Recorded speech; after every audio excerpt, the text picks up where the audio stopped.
Buenas tardes.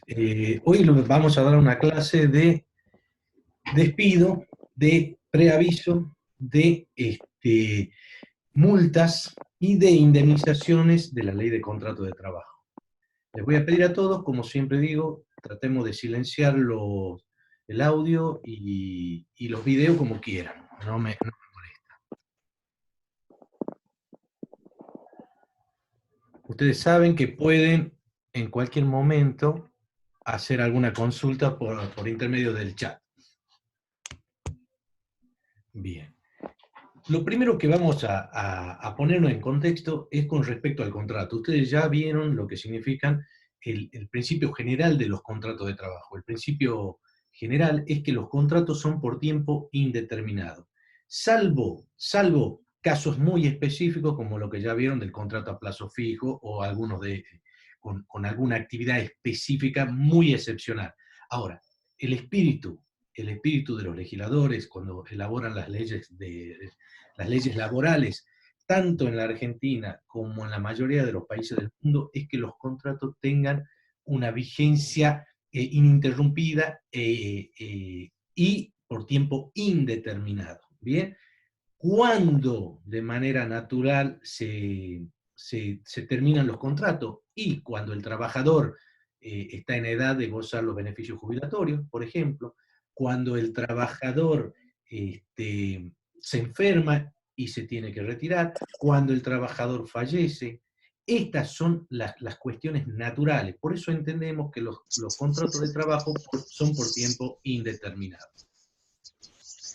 La Constitución argentina, como siempre me gusta decir en nuestras clases, me gusta citar la Constitución argentina, en su artículo 14 bis, en su primer párrafo, donde habla de los derechos individuales de los trabajadores, en su segundo párrafo habla de los derechos sindicales de los trabajadores, y en su tercer párrafo habla de los derechos en general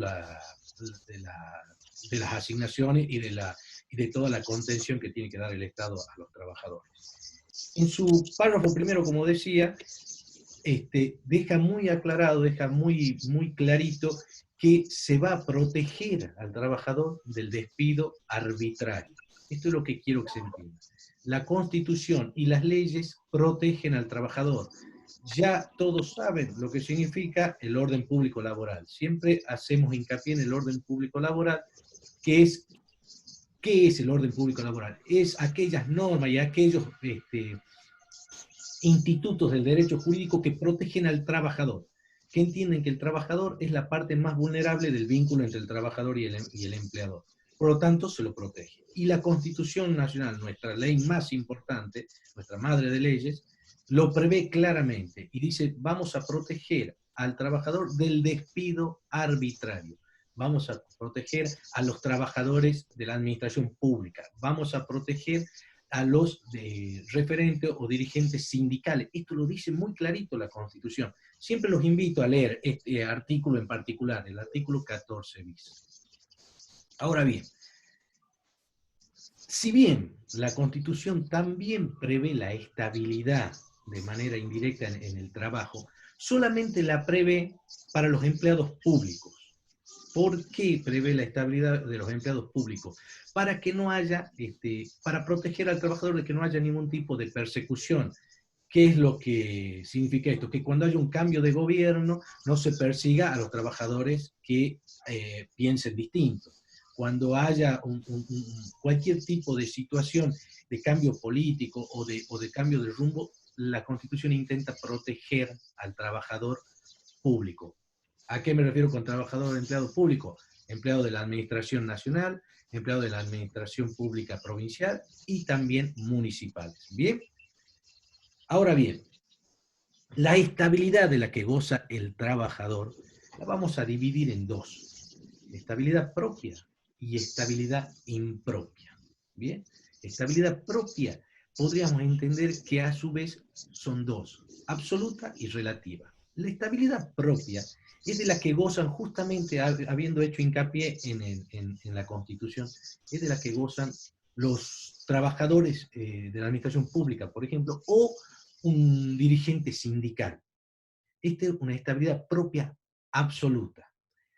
Y, ¿por qué se le llama absoluta? Porque de mediar algún tipo de despido arbitrario o sin justa causa, que ya veremos un poquito más adelante de qué se trata, eh, con algún tipo de medida judicial puede el trabajador ser reinstalado en su trabajo habitual. Pongamos como ejemplo, a ver, veamos una posibilidad. Yo, el contador Saca, termino o soy electo dirigente sindical. A la administración que corresponda de mi trabajo no le interesa tenerme como trabajador siendo delegado sindical y me despide. Bueno, yo voy a tener estabilidad propia absoluta. ¿Por qué? Porque con algún tipo de medida judicial, siempre y cuando haya sido un despido arbitrario, se entiende, sin causa, me reinstalarán en mi trabajo, en mi puesto de trabajo, ¿bien? Por tener fueros sindicales. Entonces, esa es la estabilidad propia absoluta. La estabilidad propia relativa se refiere al mismo caso del dirigente sindical, pero con un pago de indemnización muy abultado, muy exorbitante. Por ejemplo, si me despiden y no logro que me reinstalen, me van a tener que pagar todos los salarios caídos desde el momento del despido hasta la finalización de mi mandato. Si yo tengo un mandato de 2 años, me tienen que pagar 2 años de salarios, aparte de todas las indemnizaciones que correspondieran por el despido arbitrario. Esta es la estabilidad este, absoluta y la estabilidad relativa dentro de la estabilidad propia. Ahora vamos a la impropia, que esta es la que nos interesa. La estabilidad impropia prevé, si bien una protección, como lo dice la Constitución, como lo dice la Ley de Contrato de Trabajo, como lo dice la Ley 24013, si bien prevé una protección al despido arbitrario, no prohíbe el despido en sí mismo. Bien, ¿por qué? Porque le pone una serie de sanciones económicas al empleador por este tipo de despidos arbitrarios. Entendemos la diferencia. En la estabilidad propia está prohibido despedir. En la estabilidad impropia, si bien las leyes protegen al trabajador del despido, no está prohibido despedir, pero sí tienen que pagar indemnizaciones, que ya veremos cuáles son en esta clase y en la clase que viene veremos son muchas indemnizaciones. ¿Por qué? Porque la indemnización lo que intenta la ley con las indemnizaciones es reparar al trabajador mediante un pago económico, reparar el daño que se le está causando por dejarlo sin trabajo, por haber dedicado su vida a ese trabajo, por haberse formado en ese trabajo, por haber dejado tantas otras cosas de lado para dedicarse y ser un buen trabajador. Entonces, tiene una función reparatoria la indemnización. Por otro lado, tiene una función sancionatoria, de sancionar al empleador que incurrió en un despido arbitrario, que incurrió en un despido sin causa del trabajador y se lo sanciona obligándolo a pagar las indemnizaciones correspondientes. Y también tiene una función disuasiva. Lo que intenta la ley es disuadir al empleador para que no haga despidos. Entonces tiene tres funciones la indemnización tarifada o la indemnización en dinero. La primera es reparatoria, reparar el daño causado.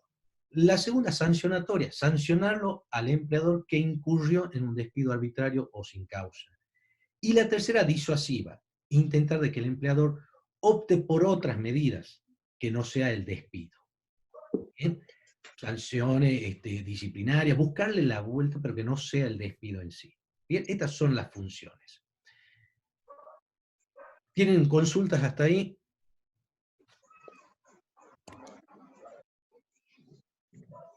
¿Me escuchan bien? Pongan un dedito para arriba si me están escuchando bien, si está todo en orden. Porque hoy vamos a intentar en una clase poner contenidos muy importantes. Ya vimos la importancia que tiene la estabilidad en la Constitución, en la Ley de Contrato de Trabajo, en la Ley Nacional de Empleo, en la Ley de Reforma Laboral. Bien. Ahora vamos a ver preaviso.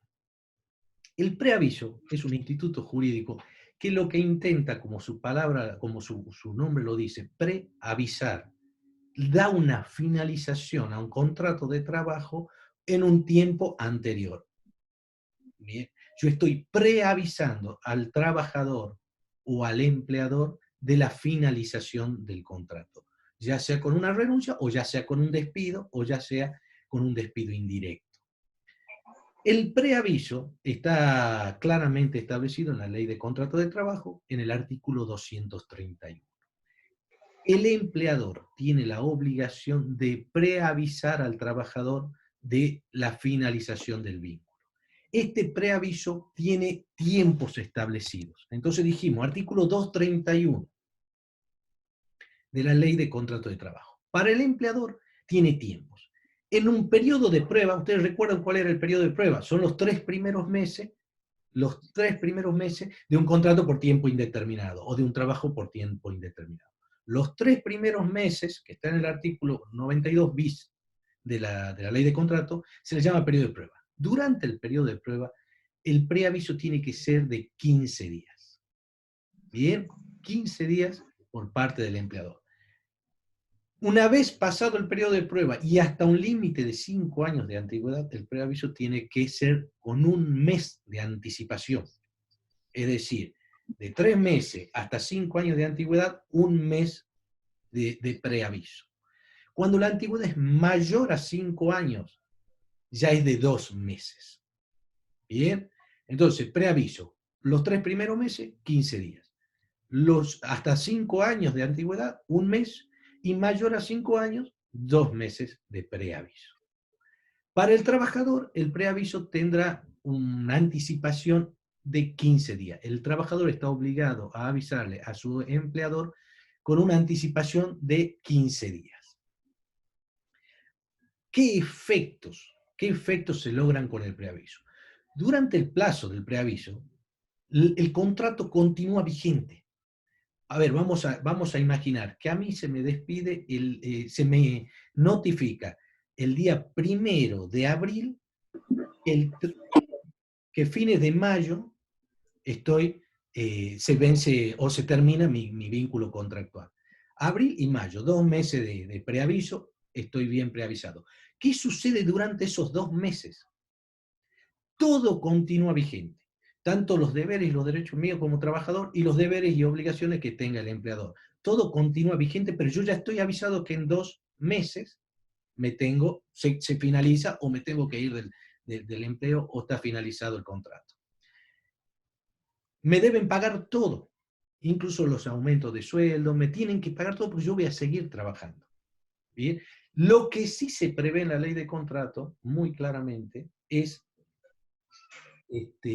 que voy a contar con 2 horas diarias en mis horarios de trabajo, con 2 horas diarias, para poder, ¿qué?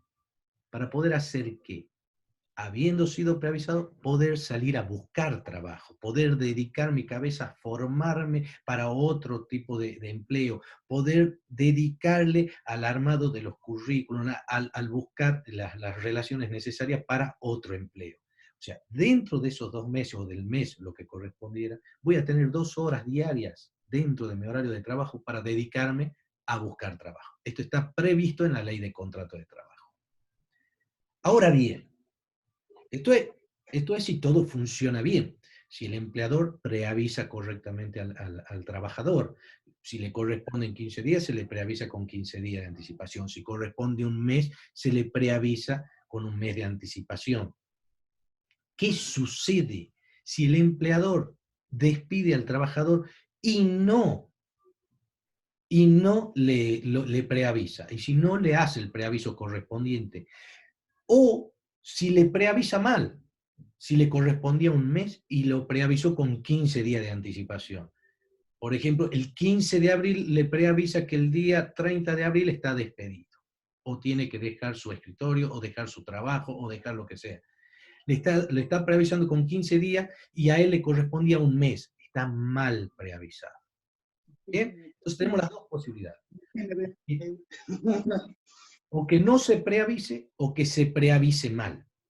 ¿Bien? Te voy a pedir, por favor, el tema del micrófono. para que podamos... Ah, muchísimas gracias. Muchísimas gracias. Bien, decíamos que mal preavisado o falta de preaviso. La base del cálculo va a ser la remuneración que el trabajador tenía, al momento de la terminación o de la finalización o de cortar el contrato. Y al haber preavisado, acá quiero que me presten mucha atención, al haber preavisado mal, ese preaviso mal avisado o no avisado directamente se va a transformar en una indemnización. Y esta indemnización se va a llamar sustitutiva de preaviso. Indemnización sustitutiva de preaviso. ¿Bien? Entonces, dijimos, si me preavisan bien, está todo legal. Si me preavisan mal, menos días de lo que corresponde, o no me preavisan directamente, esa falta de preaviso o preaviso defectuoso se va a transformar en una indemnización. Esta indemnización sustitutiva de preaviso será de 1 mes de sueldo o de 2 meses de sueldo, de acuerdo a la antigüedad, como ya dijimos, más el sueldo anual complementario proporcional a ese mes. Bien, si corresponden 2 meses y el sueldo era de 10.000 pesos, entonces son 20.000 pesos. Vamos a sacar el proporcional de esos 20.000 pesos, de esos 2 meses, que va a ser el monto del preaviso dividido en 12. Le doy la regla simple, porque ustedes podrían aplicar la fórmula que ya saben hacer del sueldo anual complementario, que es la mejor remuneración dividido en 2 por la cantidad de días dividido en los días del semestre. Esto ya ustedes lo saben. Hasta ahí, ya entendimos cómo es el preaviso bien otorgado. Y ahora estamos viendo cómo es el preaviso mal otorgado. Perfecto. Si el preaviso fue mal otorgado un día 20 de mes, bien, el preaviso, la indemnización sustitutiva del preaviso comenzará a correr con el primer día hábil del mes siguiente. Tranquilos. Si a mí me dijeron el día 20 de abril que estaba despedido, bien, no me preavisaron de ninguna manera, no me pagaron nada, me dijeron retírese por favor de la empresa.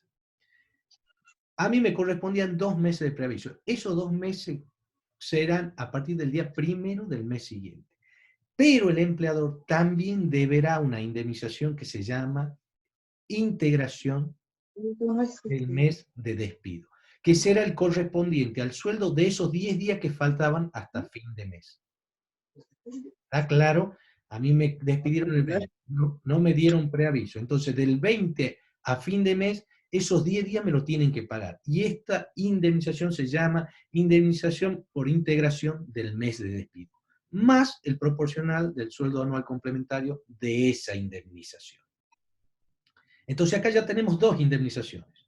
Al haber preavisado mal, tenemos 2 indemnizaciones. La sustitutiva del preaviso, con su correspondiente porcentaje o proporcional del sueldo anual complementario, y la indemnización por integración del mes de despido con su correspondiente proporcional del sueldo anual complementario. Que les dije que la fórmula simple es dividirlo en 12 y ese va a ser el proporcional. Hasta ahí vamos. Dijimos artículo 231, preaviso, dijimos artículo 232, son los plazos y la indemnización sustitutiva del preaviso. Dijimos artículo 233, que es la integración del mes de despido. Bien, no se pierdan con esos artículos que yo siempre les menciono, es para que avancen en la lectura. Ahora vamos a ver el despido. El despido es una de las formas de extinción del contrato de trabajo. Surge de la vocación o de la voluntad de alguna de una de las partes, en este caso, la vocación unilateral de una de las partes, que es el empleador. O puede surgir de parte del, que le vamos a llamar despido directo, o puede surgir de parte del trabajador que se considera agraviado, se considera injuriado por alguna situación laboral de parte del empleador y se considera despedido. A esto le vamos a llamar despido indirecto. ¿Está claro? Despido directo es cuando lo realiza el empleador. Despido indirecto es cuando el trabajador se considera despedido. Ojo que no es lo mismo que renunciar. ¿Bien? Cuando el trabajador se considera agraviado, se considera injuriado, se considera maltratado, se considera despedido. Este será un despido indirecto. ¿Cuál es la diferencia rápida entre lo que sería una renuncia y un despido indirecto del trabajador? Las indemnizaciones. En el caso de renuncia no corresponden indemnizaciones. En el caso de despido indirecto, si no hay causa por parte del empleador para ese maltrato, bueno, en realidad nunca la va a haber, pero el trabajador considera que ese agravio es suficiente para considerarse despedido, el empleador tendrá que pagar indemnizaciones. Bien, es un acto que extingue el contrato a partir de ese momento, a partir del momento del despido. Por más que corran plazos de preaviso, por más que esté bien otorgado el preaviso, el despido tiene vigencia a partir de ese momento. Bien. A ver, vamos a ver, acá tengo una consulta.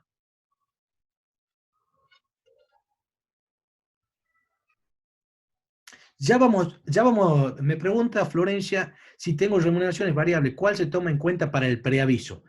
Ya vamos a llegar a la indemnización del artículo 245, que es la base salarial que se toma de estas cosas, ¿bien? Para el preaviso, para la indemnización por antigüedad, para todo. Ya vamos a llegar a eso. Muy bien, Florencia, recordámelo en 2 minutos.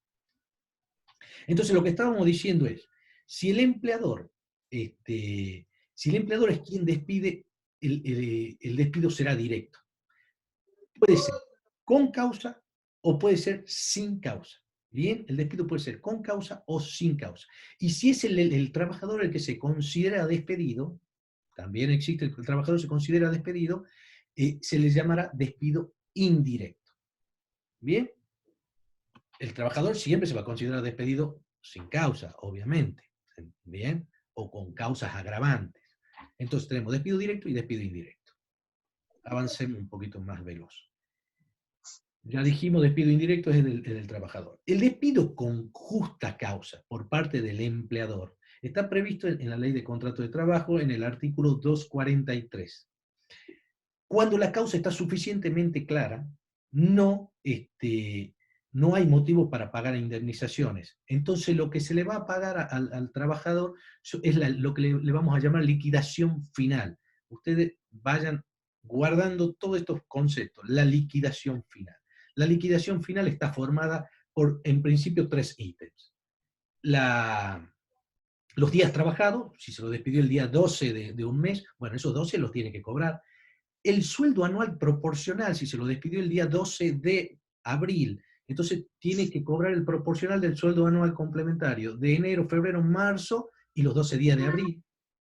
Y las vacaciones proporcionales. Esos 3 meses y 12 días que el trabajador cumplió con sus tareas, le dieron derecho a vacaciones por esos 3 meses y 12 días. Entonces sacaremos el proporcional con las fórmulas que ustedes ya conocen. Ahora bien, esto es un despido con justa causa. Si el despido no tiene justa causa, si el empleador despide de manera arbitraria al trabajador, ¿bien? Lo despide por una causa que no tiene razón de ser, porque no le gusta su ideología, porque no le gusta cómo hace las cosas, no necesariamente porque le haga mal.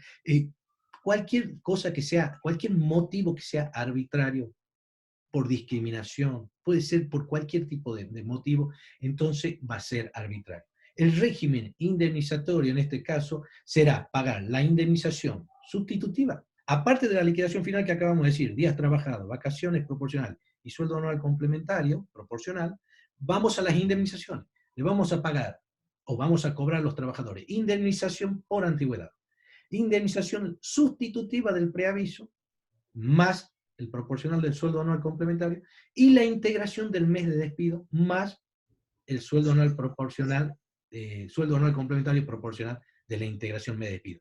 Esto lo vamos a ver en casos prácticos puntuales, que ustedes ya tienen el cuadernillo, y lo vamos a ir resolviendo en clases virtuales a partir de la semana que viene tocan estos temas. Ahora bien, vamos a la indemnización por antigüedad. La indemnización por antigüedad, presten atención acá, es fundamental. está claramente establecida en el artículo 245 de la Ley de Contrato de Trabajo. Es uno de los artículos más mencionados, por cuanto es la que establece dos cuestiones prioritarias. La primera, la indemnización en sí por antigüedad. Y la segunda toma como base, lo que preguntaba Florencia hace un rato, de cuál va a ser el monto de la remuneración que vamos a usar para el cálculo de todo este bagaje de liquidaciones finales, de indemnizaciones y también de multas. La indemnización por antigüedad es la mejor, recuerden este concepto, son 5 palabras, mejor remuneración mensual, normal y habitual. Mejor remuneración mensual, normal y habitual. Cuando decimos la mejor, estamos viendo cuáles han sido las mejores remuneraciones que ha cobrado el trabajador en el último año. Bien, cuando decimos remuneración es porque excluye los conceptos no remunerativos, toma todos los conceptos remunerativos, o sea, todos los conceptos en blanco, que es como corresponde que sea un salario. Entonces ya tenemos la mejor remuneración mensual, que son las remuneraciones, Florencia, las remuneraciones fijas o variables que se devengan mensualmente. Si el trabajador cobra mensualmente remuneraciones fijas o variables, están incorporadas en la mejor remuneración, en los conceptos remunerativos mensuales. ¿Bien? O sea que tu respuesta sería, están incorporadas. Normal, ahí vamos, normal, se debe excluir del cálculo de esta remuneración todo lo que sea atípico. A ver, si venimos cobrando 10.000 pesos y hay un mes que por una cuestión extraordinaria, una explosión de eventos, una explosión de comisiones o lo que sea, mi sueldo se va a 20.000 y vuelve a 10.000 al mes siguiente, esto no es normal, es extraordinario. Por tanto, ese tópico no se toma. ¿Bien? Entonces teníamos mejor remuneración mensual normal y habitual. La habitualidad tiene que ver con lo que se cobra de manera normal, de manera reiterada, de manera persistente. No, como decíamos recién en normal, no lo que se cobra por única vez. Los bonos que son por única vez, muy de vez en cuando, no se entiende como habitual. Recuerden la base del cálculo. Mejor remuneración mensual, normal y habitual. Bien, esta será la base del cálculo. Ahora bien, la indemnización por antigüedad va a ser el equivalente a una de estas de mejor remuneración mensual, normal y habitual por cada año de antigüedad o fracción mayor a 3 meses.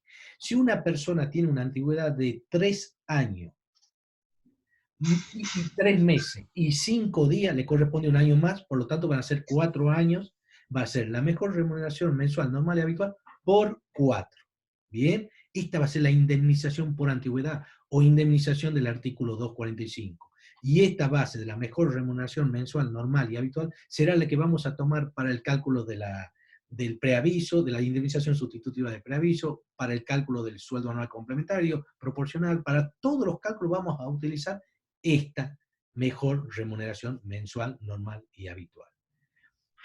El tope, esto es importante también antes que se me termine el tiempo, el tope para este tipo de indemnizaciones será por cada vez la mejor remuneración mensual, normal y habitual, no puede ser mayor a 3 veces el salario promedio de convenio. ¿Qué sería esto?